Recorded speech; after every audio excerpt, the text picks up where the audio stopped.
What up, YouTube? I'm back 18 months later after this little surgery I had in 2019. Just to give y'all a quick little update. I know I've been MIA for what seems like a small eternity, and I apologize. I'll just be honest, I kind of just lost motivation to make these videos because it's just nothing that really changed really since like the 1 year mark. So I was kind of just like, I don't really know what to really make the video about. You know what I mean? So I got a lot of emails from you guys, and thank you for checking up on me. I really appreciate the comments, the emails, the questions, all that good stuff. So I got a couple questions. I just wanted to come on here just to kind of address them, just because I feel like I kept getting repeat questions from people about this surgery. So let me go get the questions I wanted to answer for y'all, because I feel like I ain't seen y'all in a long time, and I hope y'all happy to see me back. Let me get my paper so I can answer just a few little questions since I'm on here. I hope you guys are healthy, staying COVID free, staying out of public places, wearing your mask, being 6 feet apart, social distancing. I know I am. You know, I don't know. I feel like COVID might make me go thin, might make me go bald again, so I ain't trying to touch COVID. So, not doing it. I don't think that's true, but it's just something I made up in my head. Anyway, so I got a few questions while I was MIA, so I figured I would just come on here and make just a quick little video just to kind of address these questions, because people kept emailing me the same exact questions over and over. So I just felt like I would just come on here, just make a quick video, talk about it, answer these questions. If you guys have more questions, put it in the comment. I'll probably make another video, honestly, just because I felt kind of motivated lately. I ain't doing shit else anyway because of COVID, so what else can I do besides make videos? So if you have more questions, put them in the comments. I'll probably just put them all together and make another video if that's what you guys want. I don't mind it, to be real with you. I just hope I actually do it. So the first question that I keep getting over and over, even though it's been in the comments, I don't know how many times, is how much did it cost? So the transplant costed 1750 US dollars, obviously. I'm in the US. So I think there's like a fee if you pay with your card. I want to say it was like a 1% fee or like a 2% fee. Don't quote me on that, but there was a fee if you pay with your card.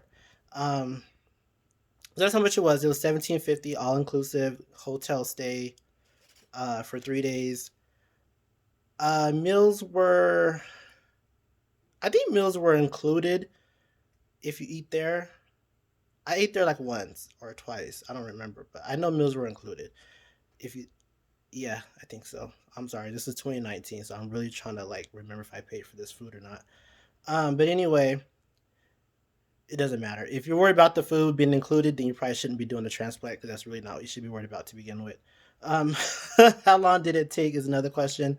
The surgery itself for me took 8 hours. That was for 5,000 grafts. So obviously, if you don't need that many grafts, it ain't gonna take you like that long to do it, as much as it took me to do it. Um, but if you need like around the same amount of grafts, it'll probably take around 6 hours, 8 hours. They told me 5 hours. That really wasn't true. It was like 8 hours. Um, Somebody asked me, could I wash my hair after the transplant? They give you like the shampoo and stuff that you're supposed to use for. I want to say it lasts like 2 weeks or something like that. And then they tell you to use baby shampoo, which honestly I still use baby shampoo on my hair. Um, just because I got used to it. It's supposed to be more gentle and blah blah blah. So I feel like it's probably safer to use. I don't really do like a lot of sweating and all that crazy stuff, so I feel like the baby shampoo is actually fine. I do it like twice a week in the shower, and then that's really just it. And then when can you cut your hair? If you watch some of my videos, I didn't really cut my hair for like the first 8 months. Especially the top, I was letting it grow. The sides, I did cut like a couple times in that time, just to kind of keep it like even and uniform and all that good stuff. But as far as like the top goes, I didn't cut the top of my hair until like month 11, I think, something like that.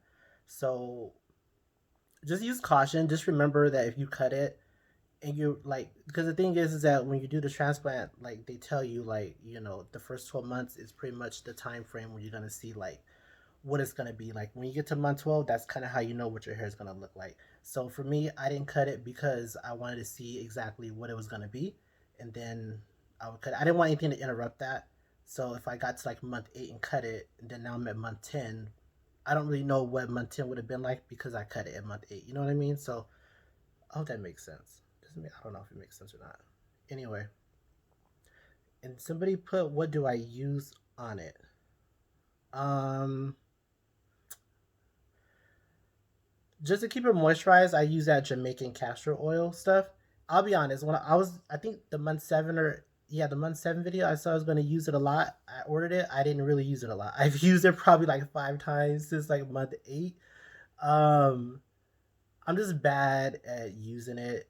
It's still really not like natural to me to be putting stuff in my hair to be like trying to like moisturize it. Because when you're like thinning, you're going bald, you tend to just cut your hair all the time. So if I was cutting my hair like literally every like 10 days, which is what I was doing, you don't need to moisturize it because it was like hella short. So I just, that part still isn't like natural to me to do.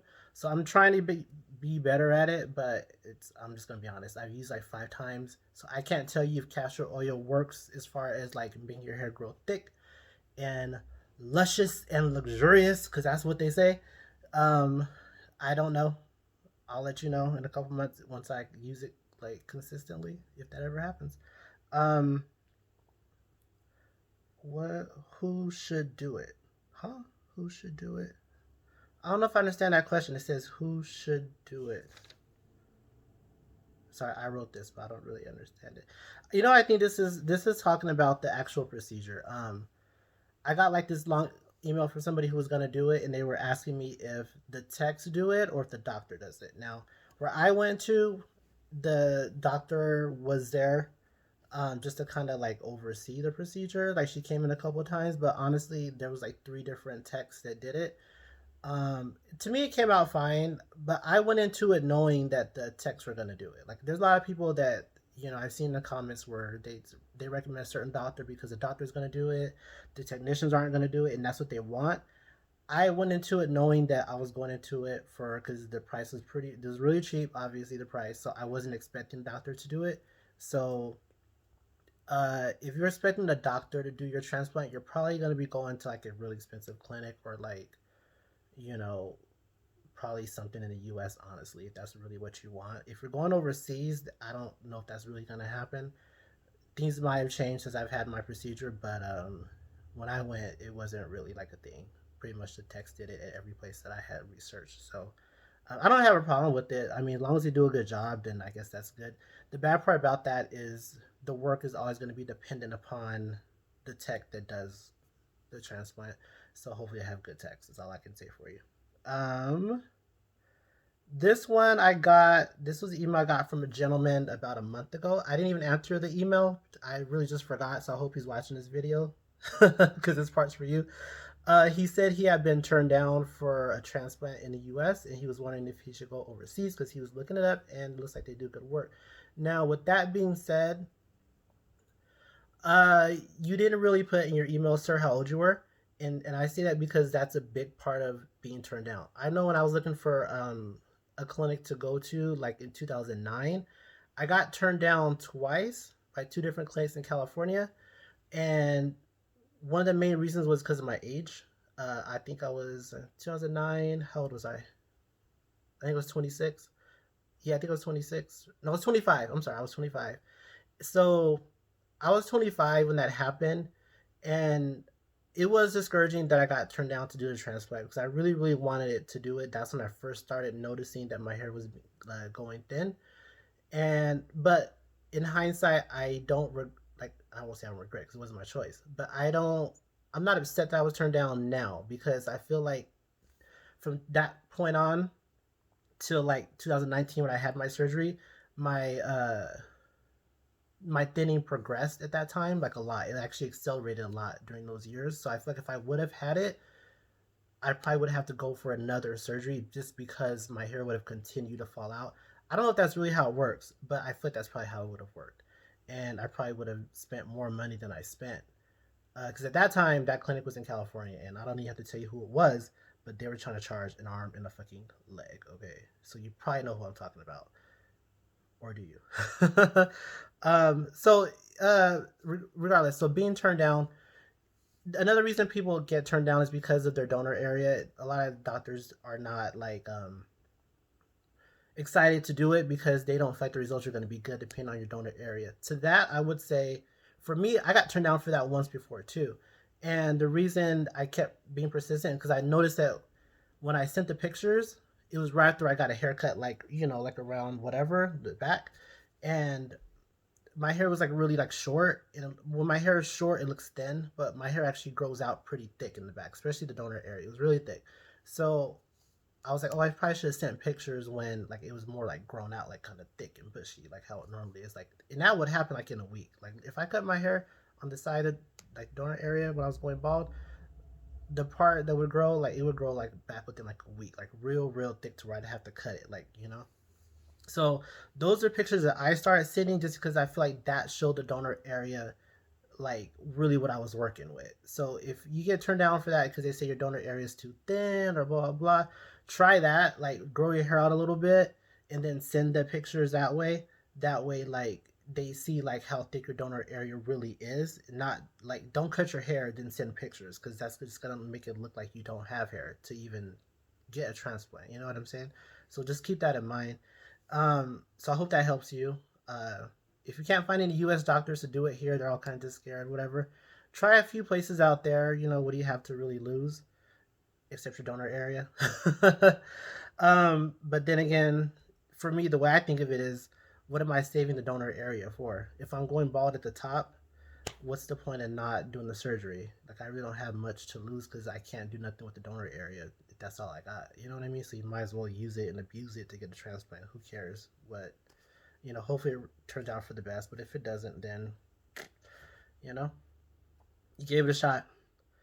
And then the last question is, of course, everybody wants to know would I do it again? I would do it again, hands down. The confidence that it gave me from doing a transplant. I don't know if you guys saw one of the videos. I think it was month 7 or 8. I posted a picture of what the front looked like before I got the surgery, and I had no hairline. I had nothing. Like I was basically bald at the top. So to go from that to how I look now is like night and day. You know what I mean? So I would definitely do it again. I am gonna do it again actually. I know I had talked to you guys about doing a second surgery for the crown area. I still want to do it. It's just that with COVID happening and all that crazy stuff, it just wasn't a good time to do it. So I'm gonna do it. That's my goal for 2021. Is I actually want to have the second surgery done.